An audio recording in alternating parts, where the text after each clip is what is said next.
नमस्कार, मैं भरत कोराना हाजिर हूँ एक बार हिंदी साहित्य की क्लास के साथ। प्यारे विद्यार्थियों, अक्सर ये सवाल एग्जाम में पूछा जाता है कि हिंदी हमारी राष्ट्रभाषा अगर बने तो क्यों, अथवा प्रश्न आता है कि हिंदी को राष्ट्रभाषा क्यों नहीं बनाया जा रहा है। इसके संबंध में अपने तर्क पेश कीजिए वगैरह, इस तरह का प्रश्न बनता है और बहुत महत्वपूर्ण प्रश्न है और बहुत तो महत्वपूर्ण प्रकरण भी है ये। तो पहली बात तो ये आपको जानकारी के लिए बता दूं कि वर्तमान में हिंदी अपनी राष्ट्रभाषा नहीं है, ये अपनी राजभाषा है। राजभाषा का अर्थ होता है राज कार्य की भाषा। एक सिस्टम हुआ करता है, सरकारी तंत्र है और सरकारी तंत्र की भाषा को राजभाषा कहा गया है। अनुच्छेद 343 से लगा करके 351 तक इसका वर्णन है कि सरकारी कार्य शैली की जो भाषा रहेगी वो हिंदी रहेगी। ठीक है, अभी तक संविधान में जिक्र नहीं किया गया है कि हिंदी हमारी राष्ट्रभाषा है, परंतु हिंदी के कई व्याकरण है, व्याकरण के ज्ञाता हैं और कई साहित्यकार हैं और कई संस्थाएं ऐसा मानती हैं कि हिंदी हमारी राष्ट्रभाषा बननी चाहिए और हम भी ये मानते हैं कि हिंदी को राष्ट्रभाषा का दर्जा मिलना चाहिए। तो इसके पीछे कौन से तथ्य हैं, कौन कौन सी बातें हैं जो ये बताती हैं कि हिंदी हमारी राष्ट्रभाषा बने। पहली बात ये कि भारत में हिंदी है वो एक बड़े पैमाने पे बोली जाती है, एक विस्तृत क्षेत्र है इसका, बहुत ही लंबा और गहरा क्षेत्र है, क्योंकि भारतवर्ष में हिंदी को प्राथमिकता है। चाहे सरकार ने या चाहे साहित्यकारों ने, चाहे जो सरकारी सिस्टम है उसके अंतर्गत भारत को 3 राज्यों के अंतर्गत विभाजित कर दिया। क राज्य, ख राज्य और ग राज्य। क राज्य वे राज्य होंगे जहाँ की भाषा केवल और केवल हिंदी रहेगी। ख वे राज्य जिनकी प्रादेशिक भाषा हिंदी तो है ही, साथ ही साथ वे अपनी मूल रूप की जो भाषा है, जैसे गुजरात का गुजराती है, ठीक है, महाराष्ट्र का मराठी है, उन भाषाओं के साथ में अपना पत्र व्यवहार में संपर्क स्थापित कर सकते हैं। कुछ ग श्रेणी के राज्य हैं जिनका हिंदी से कोई ताल्लुकात नहीं और वो जिस अपनी जो मातृभाषा है उसके अंतर्गत अपना पत्र व्यवहार कर सकते हैं। ठीक है, तो क श्रेणी के राज्य, ख श्रेणी के राज्य और ग श्रेणी के राज्य भारत में इस तरह से बने हुए हैं। पर सबका मानना यह है कि हिंदी ने हम सबको पहचान दी है, हिंदी ने हमारा पालन पोषण किया है, हिंदी ने हमको एक लोगों के साथ संपर्क स्थापित करने के जो अपने ज्ञान चक्षु हैं उनको खोले हैं। तो हमारी नैतिक जिम्मेदारी बनती है कि हिंदी को राष्ट्रभाषा का दर्जा दिलवाए। राजभाषा तो यद्यपि है ही, पर राष्ट्रभाषा को हिंदी के रूप में स्थापित करवाई जाए, ऐसी मान्यता है। तो पहली बात, क्यों करवाई जाए, इसके पीछे ये प्रश्न आता है और इसीलिए इस वीडियो को आपके सामने लेकर के आया हूं कि हिंदी को राष्ट्रभाषा क्यों बनाई जाए। भाई बनानी तो चाहिए, पर क्यों, इसके पीछे उचित कारण क्या है, उचित तर्क क्या है। तो पहला तर्क अपन मान सकते हैं कि विस्तृत क्षेत्र। जो हिंदी है, हिंदी प्रेमी है, भारत के कोने कोने में है, यद्यपि भारत के बाहर भी है, क्योंकि कनाडा को मिनी पंजाब कहा जाता है। ये हालांकि वहाँ पर पंजाबी बोली जाती है, परंतु बात जब हिंदी की आती है तो वो क्षेत्र अछूता नहीं है। वहाँ पर एक बड़े पैमाने पे, बड़े क्षेत्र में हिंदी को भारत में बोला जाता है। लोग बड़े चाव से, बड़े प्यार से हिंदी को बोलते हैं और इतनी शुद्ध हिंदी बोलते हैं कि आप किसी भी सीरियल में देख लो, वहाँ की जो हिंदी है वो खरे मापदंड में उतरती हुई आपको सुनाई देगी। और ये जो पहचान है हिंदी की, ये हमारे रग रग में बसी हुई है, हमारे दिलों में बसी हुई, इसकी जो महक है हमारे नथुने फोड़ती है। इसलिए हम मानेंगे कि हिंदी को राष्ट्रभाषा का दर्जा मिलना चाहिए। इसका क्षेत्र विस्तृत है और जब इसका क्षेत्र विस्तृत है तो फिर हम संकोच से सोच के साथ ऐसा क्यों कहें कि हम अपनी भाषा बोलेंगे, हम यूं बोलेंगे, हम वैसा बोलेंगे, वैसे बोलेंगे। नहीं, इसको राष्ट्रभाषा का दर्जा दे। और यद्यपि आपकी जो मातृभाषा है, भले आपकी मातृभाषा कोई भी हो, भले राजस्थानी हो, अन्य हो, कुछ भी हो, उसको तो सम्मान मिलना ही चाहिए। परंतु बात जब हिंदी की आएगी, क्योंकि मैं हिंदी माँ का जाया हूँ, है ना, डॉक्टर कुमार विश्वास कहते हैं, तो जब अपनी माँ हिंदी है तो हिंदी को एक जगह मिलनी चाहिए। दूसरी बात है कि क्षमता, अन्य भाषाओं की इतनी क्षमता नहीं है। जैसे आप बात करेंगे बंगाली की, तो बंगाली जो है वो केवल बंगाल प्रदेश में बोली जा सकती है, समूचे हिंदू राष्ट्र में नहीं बोली जा सकती, संपूर्ण भारत में नहीं बोली जा सकती, क्योंकि हरियाणा का आदमी बंगाली नहीं समझ सकता, ठीक है, और राजस्थान का आदमी बंगाली को नहीं समझ सकता। बात करें जब गुजराती, तो गुजराती ये है तो नागालैंड का आदमी गुजराती को नहीं समझ सकता।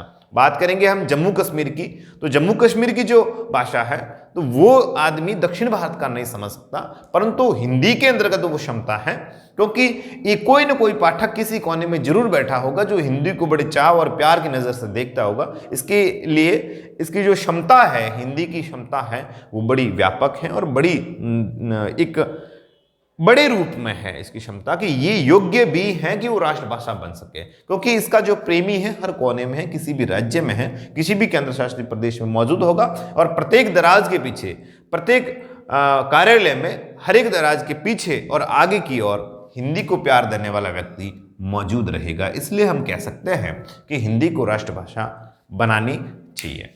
अगला वाला एक बिंदु है वो ये है कि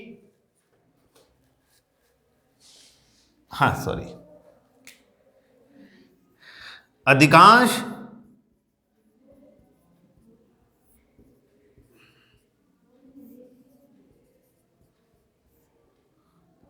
पाठकों का मानना, हिंदी के अधिकांश पाठक है, अधिक धन अंश, अंश नहीं भाग, अधिक नहीं ज्यादा, है ना, इसका ज्यादा भाग है, अन्य भाषाओं का नहीं है। जब अन्य भाषाओं का नहीं है, अन्य बोलियों का भी नहीं है और केवल हिंदी का है, और इसके पाठक आपको जगह जगह पे मिल जाएंगे, ठीक है, जगह जगह पे मिल जाएंगे। आप ट्रेन में, हालांकि अब तो आजकल के मोबाइल के दौर के आशिक को क्या पता कि किस तरह लिखते थे खत में कलीजा छुपाकर, ये एक शेर था। तो आजकल के मोबाइल युग के लोगों को तो नहीं पता, परंतु आप जब पहले ट्रेन में बैठते थे या फिर बस में बैठते थे तो वहाँ पे बैठे बैठे लोग मुंशी प्रेमचंद जी को पढ़ते थे, बाबा नागार्जुन को पढ़ते थे, सर्वेश्वर दयाल सक्सेना साहब को पढ़ते थे और अज्ञे साहब को पढ़ते थे। तब पता लगता था कि हिंदी कितनी व्यापक पैमाने पर फैली हुई है। तो अधिकांश पाठक हिंदी के मौजूद मिलते हैं। आज भी जो बड़े गहरी आस्था जुड़ी हुई जिनकी हिंदी के साथ में, वहाँ पे अधिकांश पाठक हिंदी के बने हुए हैं और इनके खातिर हिंदी को राष्ट्रभाषा बनाना चाहिए, क्योंकि ये एक कबीला है जो अन्य से इतर है, अन्य से भिन्न होने के कारण इनकी मांग ये है कि हिंदी को राष्ट्रभाषा बनाया जाए। जब सब देशों में राष्ट्रभाषा है तो अपने भारत में राष्ट्रभाषा क्यों नहीं है? राजभाषा तो यद्यपि है ही है। एक है व्याकरण की पूर्ति।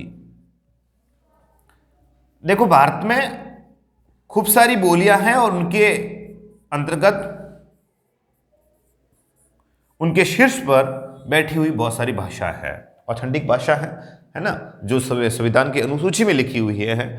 तो उन बोलियों का कोई मानक व्याकरण नहीं है। जैसे आप बोलेंगे गोडवाड़ी, ठीक है, गोडवाड़ी बोल दी तो गोडवाड़ी एक बोली है, ठीक है, तो इसका एक मानक व्याकरण जो होना चाहिए, शुद्ध और परिलक्षित जो मानक व्याकरण होना चाहिए, वो इसका नहीं है। परंतु हिंदी का व्याकरण है और हिंदी ये अपनी व्याकरण की पूर्ति करती है। जब हिंदी व्याकरण की पूर्ति कर रही है, साहित्य को एक नई ऊंचाइयां प्रदान कर रही है, साहित्य में अपना एक विस्तृत क्षेत्र तैयार कर रही है, और इसका जो व्याकरण है इतना शुद्ध और इतना मानक और इतना मापदंड पर खरा उतरता हुआ प्रतीत होता है, तो क्यों ना हम हिंदी को राष्ट्रभाषा के रूप में जाने। दूसरी बात है साहित्य की पूर्णता। साहित्य की पूर्णता, साहित्य की पूर्णता। आप देखेंगे कि अन्य भाषाओं का जो साहित्य है वो इतना गहरा नहीं है। साहित्य है समाज का दर्पण हुआ करता है, समाज में जो घटित होता है वो साहित्य बताता है। साहित्य के अंदर इतनी ताकत है कि समाज में क्या चल रहा है साहित्य बताता है। आपने एक दृष्टांत सुना होगा कि क्या हुआ कि जयपुर के महाराजा नई नवेली अपनी जो दुल्हन थी उनकी प्रेम के आगोश में दिन भर महलों में रहा करते थे, और वहां पर कवि बिहारी जी गए और बिहारी जी ने देखा कि राजकाज और बहुत सारी जो व्यवस्थाएं हैं वो चौपट हुई पड़ी है। तो उन्होंने दोहा लिखा था कि नहीं पराग नहीं मधुप मधु, नहीं विकास यही काल, अली कली सो बंदी और आगे कौन हवाल। ये ताकत होती है साहित्य में, ये एक शक्ति होती है साहित्य में कि जो छोटे से दोहे में लिख करके पूरी की पूरी बात उन्होंने राजा तक पहुंचा दी। और राजा ने इस दोहे को सुना। जयसिंह जी वो बहुत ज़्यादा सम्मान करने वाले थे साहित्य का, तो उन्होंने देखा, उन्होंने उस दोहे को सुना कि नहीं पराग नहीं मधुप मधु, इस समय तो कोई बसंत भी नहीं है और ऐसा कोई मौसम भी नहीं है कि आप रानी की आगोश में दिन भर महलों में सोया करें। आप व्यवस्था की ओर देख नहीं रहे हैं, राजकार्य की ओर देख नहीं रहे हैं। नहीं विकास ही कल, ऐसा कुछ भी मुझे प्रतीत नहीं हो रहा है। और अब जो भंवरा है वो कली के अंदर बंद गया है, बिल्कुल भंवरा है। होता क्या है ना कि फूल के अंतर्गत भंवरा चला जाता है और शाम के समय फूल बंद हो जाता है, उस भंवरे की मौत हो जाती है। तो ये जो भंवरा है अब कली के अंदर बंद गया है, तो आगे कौन हवाल, पता नहीं आगे क्या होगा। हो सकता है यहाँ की जितनी भी व्यवस्था है सब चौपट हो जाएगी, मुझे ऐसा प्रतीत होता है। तो वो दोहा आज भी लोगों के दिलों में बसा हुआ है और इतने छोटे से दोहे में उन्होंने राजा को सचेत कर दिया और राजा ने जयपुर की जिम्मेदारी संभालनी शुरू कर दी। तो ये साहित्य के अंतर्गत ताकत है। ऐसा माना जाता है कि बिहारी जी को अपने पुत्र का शिक्षक नियुक्त कर लिया और उनको प्रतिदिन एक सोने की मोहर दान के रूप में दी जाती थी, दक्षिणा स्वरूप दी जाती थी। देखो बिहारी जी की वो मोहर तो कहाँ गई पता नहीं, वो मोहर पता नहीं कहाँ चली गई, पर लोगों के दिलों में आज भी बिहारी जी जिंदा हैं, आज भी बिहारी जी को पढ़ा जाता है। साहित्य में बिहारी जी का एक ऊंचा स्थान है, वो चीज़ है। आपने देखा होगा कि जालोर दुर्ग पर, यहां पर मान सिंह जी आ गए थे और यहीं रह रहे थे। तो उनको जोधपुर से ऑर्डर आया कि भी वापस से आप एक बार लौट आइए और आप जोधपुर आकर के व्यवस्था संभालिए। तो इन्होंने वो एक दोहा, छोटा सा दोहा लिखा, एक छोटा सा दोहा जो आज भी लोगों के जुबान पर है, लोगों को बड़ा हिम्मत और हौसला देता है वो दोहा। अब बाकी वाला सिस्टम तो देखो बहुत पुरानी बात है, बाकी वाला सिस्टम तो हम सब भूल गए, पर वो दोहा आज भी जनमानस के कंठों में बसा हुआ है। वो था, आब फटे धर उबड़ेर टूटे बखतरा कोट, सर कटेर धड़तड़ फटेर जद सूटे जालोर, है ना, वो इन्होंने लिखा था। तो ये चीज हुआ करते हैं, एक साहित्य की ताकत हुआ करते हैं कि साहित्य जिंदा रहता है। तुलसीदास जी के समय मेरे खानदान की पता नहीं कितनी पीढ़ी या आपके खानदान की पता नहीं कितनी पीढ़ी वो जिंदा नहीं है, नहीं अपने को नाम पता है, ठीक है, पर तुलसीदास जी को आज भी पढ़ा जाता है क्योंकि साहित्य कभी मरता नहीं है, साहित्य जिंदा रहता है, साहित्य लोगों की रग रग में बसा रहता है। तो ये साहित्य के अंदर का ताकत होती है। तो जो साहित्य है इसका वो बड़ा विस्तृत है, वो बहुत बड़ा है और बहुत बड़ा होने के कारण इसके अंतर्गत बहुत से लोग पैदा हुए। इसमें साहित्य लिखने वाला, साहित्य पढ़ने वाला और साहित्य को प्रेम करने वाला जो कोई भी पाठक है उसका खानदान बड़ा हुआ करता है, क्योंकि साहित्य पढ़ने वाले, साहित्य लिखने वाले के खानदान में सूर, तुलसी, कबीर, मीरा, ऐसे ऐसे लोग पैदा हुए। ये कह सकते हैं कि हमारे खानदान में ये लोग पैदा हुए क्योंकि हमारा ताल्लुकात साहित्य से है, हम साहित्य को पढ़ते हैं, हम साहित्य को लिखते हैं। तो हमारे खानदान में कबीर पैदा हुए, हमारे खानदान में रहीम पैदा हुए, हमारे खानदान में मीरा पैदा हुई, जिन्होंने इतना कुछ लिख के चले गए कि कुछ कुछ पंक्तियों में पूरा का पूरा उन्होंने महाभारत लिख दिया, पूरा का पूरा उन्होंने गीता का सार लिख दिया। ऐसी ऐसी बातें वो लिख के गए। इनमें प्रेमचंद जी हुए, सर्वश्रेष्ठ दयाल सक्सेना हुए, नागार्जुन साहब हुए, ठीक है, सच्चिदानंद हीरानंद वात्स्यायन अज्ञे साहब हुए, इसमें दुष्यंत कुमार जी हुए जिन्होंने साये की धूप करके गजल संग्रह लिखा। तो ये ताकत एक साहित्य में है। और वर्तमान में देखें तो डॉक्टर कुमार विश्वास है जो विश्व के कई देशों में अपने भारत की साख को स्थापित कर रहे हैं। ये है साहित्य की ताकत। आगे, और इसके आधार पे हम कह सकते हैं कि हिंदी को राष्ट्रभाषा बनाया जाना चाहिए। और अगला बिंदु आ जाएगा संविधान द्वारा मान्यता। संविधान के जितने भी हलकारे हैं जो संविधान की पैरवी कर रहे हैं, संविधान में स्थान कह सकते हैं, है ना, जो इसकी पैरवी कर रहे हैं उनको इस बात का ख्याल रहना चाहिए, क्योंकि हम हिंदी के बिना अधूरे हैं। चाहे कितने भी गूगल आइडिया बना लो, कितने भी जीमेल आइडिया बना लो, पर जो एक साधारण जो बात करेंगे वो हम हिंदी में करेंगे। आप कितनी भी अंग्रेजी जानते होंगे, कितनी भी फ्लुएंट अंग्रेजी जानते होंगे, पर जब घर में आएंगे तो आप माँ से तो यही कहेंगे मुझे रोटी खानी है। और अगर हम राजस्थान से हैं और फिर यही कहेंगे मम्मी मुझे मम्मी मारा रोटी खानी है, भाई मारा रोटी खानी, आखिर यही बात करेंगे। तो ये होता है एक भाषा का प्रेम। तो संविधान में राष्ट्रभाषा का जो स्थान मिलना चाहिए, तो ये तभी हो जाएगा जब कार्यपालिका और व्यवस्थापिका इसके ऊपर मनन करेगी, और उनको करनी चाहिए क्योंकि हिंदी है एक विस्तृत क्षेत्र में है, संकुचित दायरे में नहीं है, इसलिए उसकी बात, हिंदी की बात जो राष्ट्रभाषा के रूप में करनी चाहिए। और इसकी जो लिपि है वो अन्य से इतर है, अन्य से भिन्न है, इसकी लिपि श्रेष्ठ है। और देवनागरी जो लिपि है वो एक मानकता का प्रमाण है। देवनागरी लिपि में एक सारगर्भिता है, वो अन्य से भिन्न है, इसके अंतर्गत अशुद्धता नहीं है, एक खरा मापदंड है इसका। और इसकी जो व्यवहारिकता है, इसके पीछे जो वैज्ञानिकता का जो पुट है वो अन्य में नहीं है। और देवनागरी इसीलिए श्रेष्ठ लिपियों के अंतर्गत सम्मिलित हैं, चाहे बात खरोष्टी की हो, ब्राह्मी की हो, या यूनानी की हो, अरेमाइक की हो, है ना, किसी भी की भी हो, शारदा लिपि की हो, पर यहाँ पर जो देवनागरी का स्थान है वो अन्य भाषाओं की लिपियां नहीं ले सकती। और इतनी प्रमाणित जो लिपि है उसके आधार पर हम कह सकते हैं कि हिंदी को राष्ट्रभाषा का दर्जा मिलना चाहिए। और एक अंतिम है कि भविष्य की संभावना। यद्यपि आप आंग्ल का मतलब था अंग्रेजी, भविष्य की संभावना।